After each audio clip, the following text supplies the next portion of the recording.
Churchland. The kids don't have nothing to do now. They sure don't. Combs They don't have Nursery. nothing to do. They don't have nothing to do. Combs Nursery. So, what can the city do to get the kids more involved in other things and not, I guess, street life?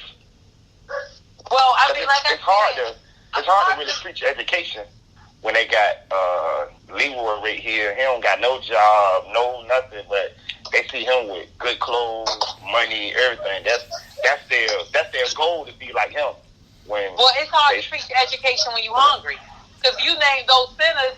It was times where every summer kids went and got at least lunch. Free lunch. You know what I mean? Summertime free lunch. Yeah. And we had the cheering groups, and we had the basketball teams, and we had all of these things. But here's the thing: we already know that an idle mind is the devil's workshop. So if you don't have anything to do with your time, you're gonna find something to do with your time. You're gonna find something to do. It's not gonna be productive. So again, a lot of the things are great ideas, but those are conversations that you have to get involved with the community, with community organizations. You have to get involved. You have to go show up to those meetings. You have to find out what's going on. You got to go to the city council meetings. You got to go to the meetings when there's an opportunity to speak, and you got to find out the people whose job it is to make sure that this happens in the city, so that you can hold them accountable. Because the problem with the black community is we don't really hold anybody accountable, and the other problem is we don't know who to hold accountable sometimes. We don't even know who to go to because nobody ever told us. So unless you get with people and really connect with them and find out, then because off the top of my head, most of the time I might not know, but I'll find out. I'll go look it up. I'll do those things because it's a lot of stuff that's going on and so many moving parts. But yeah, that's what you got to do. We have to get involved. We have to stop being bystanders in our own life and in the things that we're doing, because they do a lot of stuff and it gets done to us, and it's wrong because really we're an afterthought. Sometimes they pass a law and not even think about us because we're an afterthought to whatever it's going to be, and then it will adversely affect us. Right. But a lot of times they pass a law to specifically affect us, so it just depends. We gotta pay attention. We gotta stop being asleep, and we definitely have to pay attention to what's going on. So let me ask you this: them folks over there that lived on Lincoln Park, where they are now? Like out in Lincoln Park, they like everywhere, ain't they? They all over. Yeah. They give you a voucher. They give you a voucher, man, and you go find you another house to live in. You take those troubles that you were brought up in the neighborhood, you take it to somebody else's neighborhood. Now, down that neighborhood is corrupt too. So what they plan on doing with that whole section over there now? Man, I don't know. Look, I don't know all the city plans, but what I can tell you is that it is public information. You know what I mean? You can actually look up the city plans for 10 years out in advance. So, really just asking, random questions like that, I ain't going to really have the information for that, because that's something I would have to look that up. You know what I mean? Because I'm a person that I'd rather tell you I don't know than tell you something wrong or make up something. So, yeah, honestly, I would have to look that up. But it is available on the city website as well to say what plans they have for all of the areas in the city. It tells you that they plan to build this here, they want to expand that, they want to move here. So those are the things that are public information for us. So we don't have to wonder. And because when we don't know, when we don't know and we don't know where to get the information from, that gives other people the opportunity to make up stuff and tell us anything. And then again, we behind the 8 ball. So yeah, I will always start with the city enforcement website. A whole bunch of information is up there. It tells you who do everything and what's coming. They bury a lot of information there. So because they have when things are coming up, they have to do a public notice, but they just put it on the website somewhere because the public website is free to the public. But if we don't know, what happens is we don't know that this happened or this is going to happen. So because we ain't go to the website because we thinking it's supposed to be a public announcement or a notice or something. Right. We think it's going to be in the news, but it's really just somewhere that has public access. And the next thing you know, they're like, tomorrow, this is going to happen. And you like, what? Ain't nobody telling you. You know what I'm saying? Yeah, but they did. We just didn't know. So I would say get familiar with the city enforcement website. Okay. Okay. And you make sure you tell Kim that I need a PR, because when I run for mayor in the city of Portsmouth, my slogan going to be "Make Portsmouth Great Again" with a blue hat. Yeah. With a blue hat. Yeah, with a blue hat. And my goal is to when I first get in office, I'm going to find that $11 million. that they have. All right, they're gonna mess around and blame that $11 million on you. Yeah, they fuck. And I'm gonna see Kim tonight, so I can't wait to tell Kim. They gonna blame that $11 million on you. I'm gonna run. I'm gonna say make Portsmouth great again. Now you know you're gonna run for that money, man. That's right. So, man, it's been great. It's been great. So, doing Ping, I guess you always. What's up, man? You know this. You know. I got you. I know what you get ready to say. Mm-hmm. Miss Onyx here at the Real Dude Show. We like to give people the opportunity to get things off their chest. Anything that's bothering you, let us know what it is. What's actually bothering Miss Onyx today? I don't know. That's a big question because so many things bother me. I thought we talked about a lot of them. Besides what we talked about. I'm going to keep it 100. The one thing that always bothers me is the prison to school pipeline. I think that our people don't understand the fact that as soon as our kids get in school and they get in any type of trouble, that they are already labeling them a certain way and trying to figure out what they need to do to get them on a certain path so they ultimately are in the path of incarceration. That's why it's very important that we make sure that we stand against things and fight for things that ensure that there are no more prisons in Virginia or around the country that are privatized prisons, meaning they profit off our labor, because as long as they continue to profit off the labor of prisoners, they'll continue the school to prison pipeline because they make money off of us. And who better to target than people that don't really know what's going on? So we need to inform ourselves. We need to stand in the gap for other people, kids. We need to get back to the point of community. So when you see another kid that's struggling, it's another black kid. You better step up and you better stand and help them, because guess what? You could be saving their lives. And if it wasn't for people that did that like that for me, from the time that I was a little girl in London, until now, then who knows where I would have turned out. But there was always somebody else from the community that cared enough to speak into my life, and we have to do that. All right. Well, Miss Honest, we appreciate you. There you have it. We appreciate you for coming on the Real Dude Show. We've been wanting to get you on here.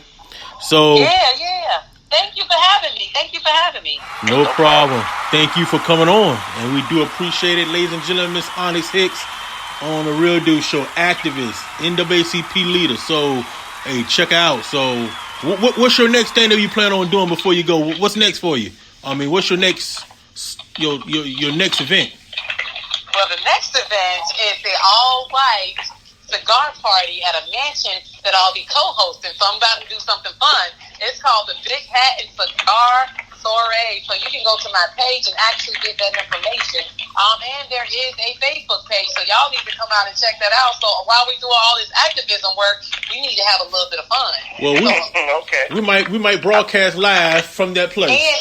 And I want to let you know, this is where a lot of grassroots politicians will be from the city of Portsmouth. So when we have events like that, you see me with Kim all the time. When we have events like that, it's always a good idea to come to our events, because that is where you're going to see the grassroots politicians, the people that can answer those questions. And you don't want to have a whole full-scale conversation with them there, but you want to introduce themselves and follow up with them later. So yeah, y'all might want to check that out, the Big Hat and Cigar Soiree, August 25th. All right. Okay.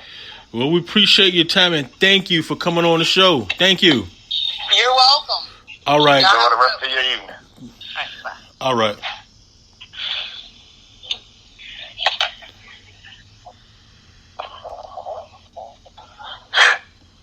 All right. That was Miss Onxy Hicks here. Man, some great information. Dope, yeah, that was dope. Yeah, that was dope. I wasn't expecting that. That was dope.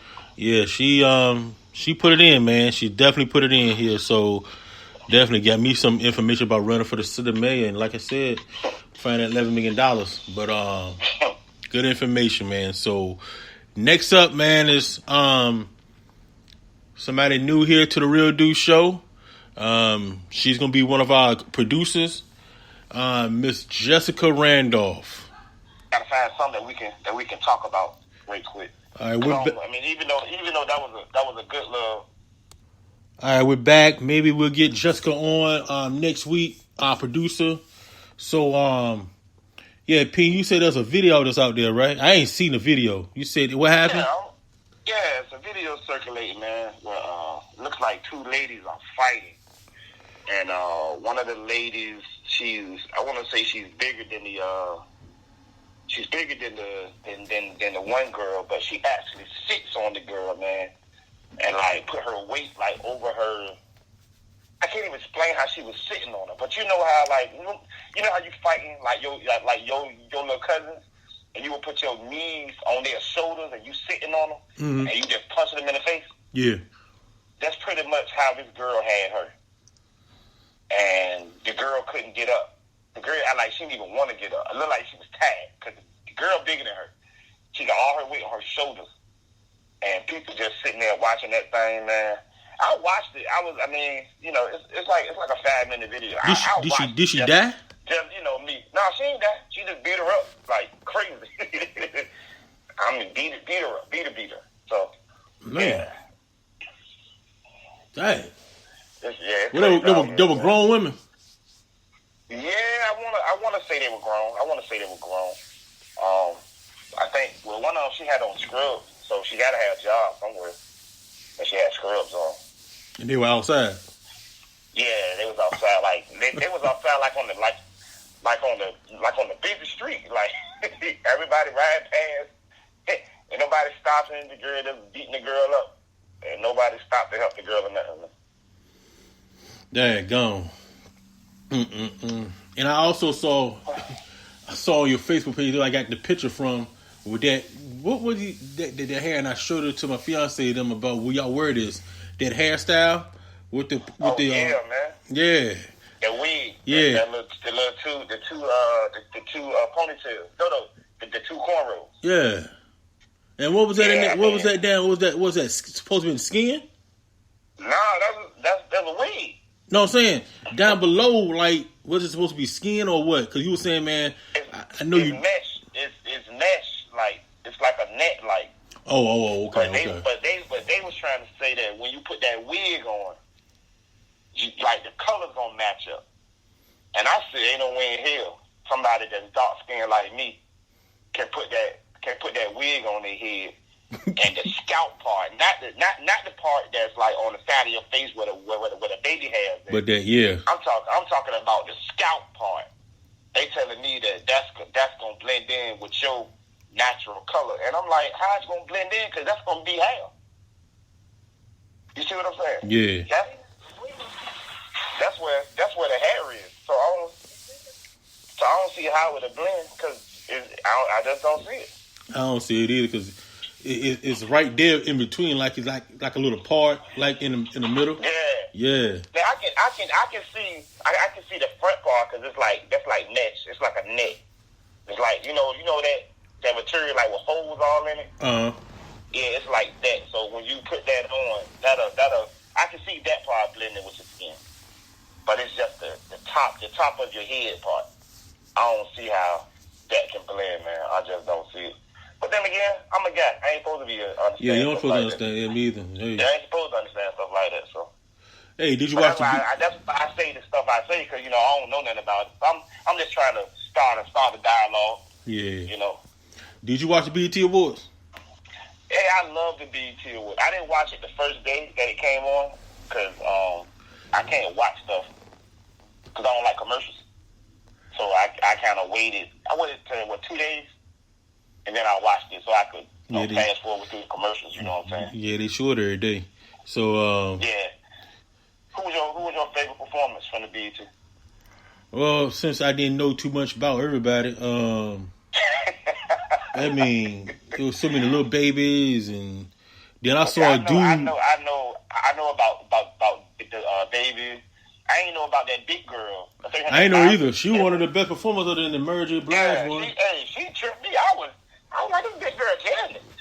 Yeah, me, I don't listen to too many new people, so that was. I mean, I thought that was entertaining. Regina Hall was kind of funny. Yo, she was fun. It took me because I watched it the first day it came on for like 10 minutes, and then I was like, man, I can't watch this, man. And when she was introducing the people, I didn't catch it because I was doing stuff. So when she said Snoop Dogg representing DC from the LDC, she was saying stuff like that. Everything she was saying, it was referring back to DC. I thought it was so funny. She said we got Aisha Carey here from the Golden State Wizards. Yeah, the